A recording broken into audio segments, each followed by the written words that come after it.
দেশৰ প্ৰায় ৭০ লাখ ৰেচন যি হিতাধিকাৰী আছে সেইসকলৰ বাবে বেয়া খবৰ যে আপোনালোকে যে পাই আছিলে দালি নিমখ আৰু যিটো চেনি সেইটো আপোনালোকে যে 100 টকাতে পাই আছিলে সেইটো এতিয়াৰে পৰা অনিৰ্দিষ্ট কাললৈ বন্ধ কৰা হ'ব।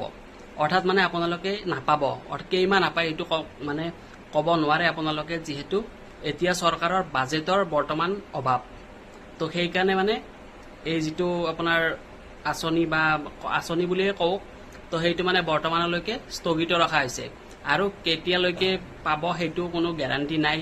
ধৰি লওক আপোনাৰ ছেপ্টেম্বৰত বাজেট হ'ব, বাজেটত যদি আপোনালোক এইটো মানে হয় মানে অনুমোদন হয় তেতিয়াহে মানে এইটো ছেপ্টেম্বৰ বা অক্টোবৰৰ পৰা কণ্টিনিউ কৰিব পাৰে, আৰু যদি মানে নহয় তেতিয়াহ'লে এইটো হয়তো বন্ধও হ'ব পাৰে। কাৰণ ইলেকশ্যনৰ আগত কৈছিলে যে আপোনালোকক মিঠাতেল ফ্ৰী দিব, তাৰপিছত লগতে আৰু চাহপাতো দিব বুলি কৈছিলে। কিন্তু বৰ্তমান মানে কি এতিয়া চৰকাৰৰ যিহেতু বাজেটৰ প্ৰব্লেম, তো সেইকাৰণে এই যিটো দালি নিমখ আৰু যিটো আপোনাৰ চেনি আছে সেইটো মানে বন্ধ কৰিবলগীয়া পৰ্যায় হৈছে। গতিকে মানে কি এতিয়া আপোনালোকে যদি পায় নেক্সট অক্টোবৰৰ পৰা বা ছেপ্টেম্বৰৰ পৰাহে পাব পাৰে। আৰু এনেকুৱা ধৰণৰ ভিডিঅ' পাবলৈ মোৰ চেনেলটো ফ'ল' কৰি ৰাখিব, আৰু যদি ইউটিউবত চাই আছে চেনেলটো ছাবস্ক্ৰাইব কৰি ৰাখিব, আৰু ভিডিঅ'টো যিমান পাৰে সিমান শ্বেয়াৰ কৰি দিব। Thank U.